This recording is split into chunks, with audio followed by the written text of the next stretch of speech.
the free market allows things to be doged, and what has perplexed me, and I'll stay with Hollywood, but Hollywood is the same as the gaming industry, but much smaller. So the thing is, the free market should have taken care of this by now. Like, this is a trend that has been like the anti-woke trend. We're now like, as far as the general public, they're sick of it. They're over it. Is the gaming industry and Hollywood going to be tired of making this stuff? No, they still think they're right. So I want to make that clear. But the general consumption level of your paying customer is the tolerance of wokeness is starting to evaporate quickly, and that's good.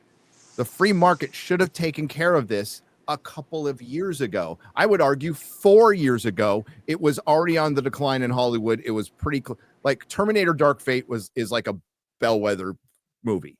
That is one of the wokest intersectional feminist movies ever effing made. It went back into its own canon, killed John Connors in the first 5 minutes of the movie. It's like the best worst example of there, and it failed back in 2019.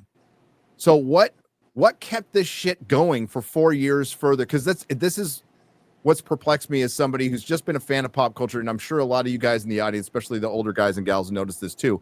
We understand the cycles of trends. Like, they go for 5-10 years, maybe, but usually it cycles out at 5 and 7 years. Every 20 years, there's nostalgia for the 20. It can go to 25 years, but there's a cycle of trends that always happens. This breaks every metric and every cycle. It went on way too long. So what was propping that up?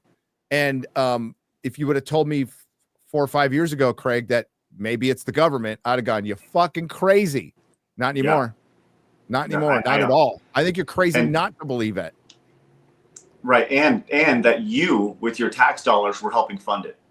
On top of that, it's like, 100%. Man, how diabolically evil is that shit?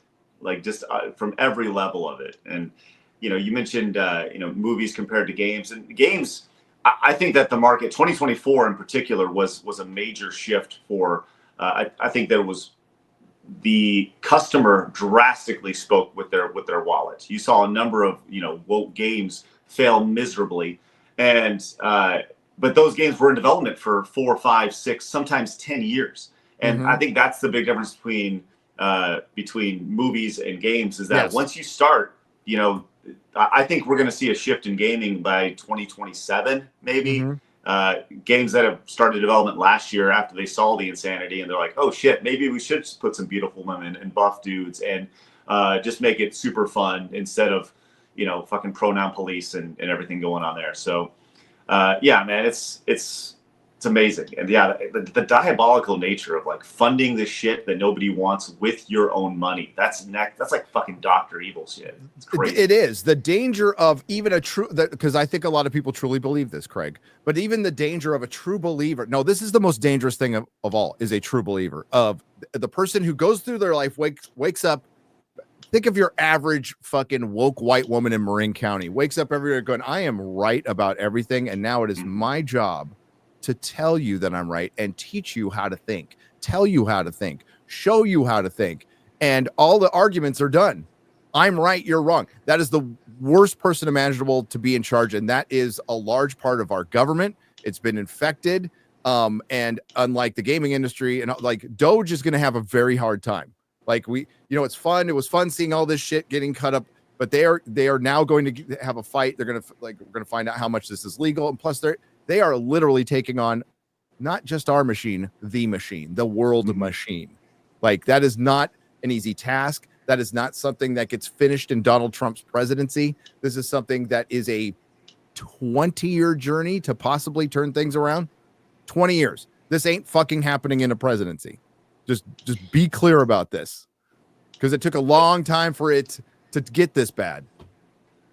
Yeah, it's amazing to watch, and you mentioned like it's always liberal white women, always, and that they're the people who are wanting to destroy their own rights, and it always goes back to like compassion. Don't you have compassion, Gary? Don't you have compassion, Blabs? Don't you have compassion, Craig? And so it's always this guise of caring for other people or You know, and like in my thought is like, if you really care about somebody, you're honest with them. Yes. Maybe that's, you know, 100%. The greatest act of love my dad ever showed me, Craig, was kicking me out of the house when I was 15 years old. Mm-hmm. He didn't want to do it, but he had to do it. And that's like, we have to do the equivalent to a lot of stuff. Like kindness is not lying to people.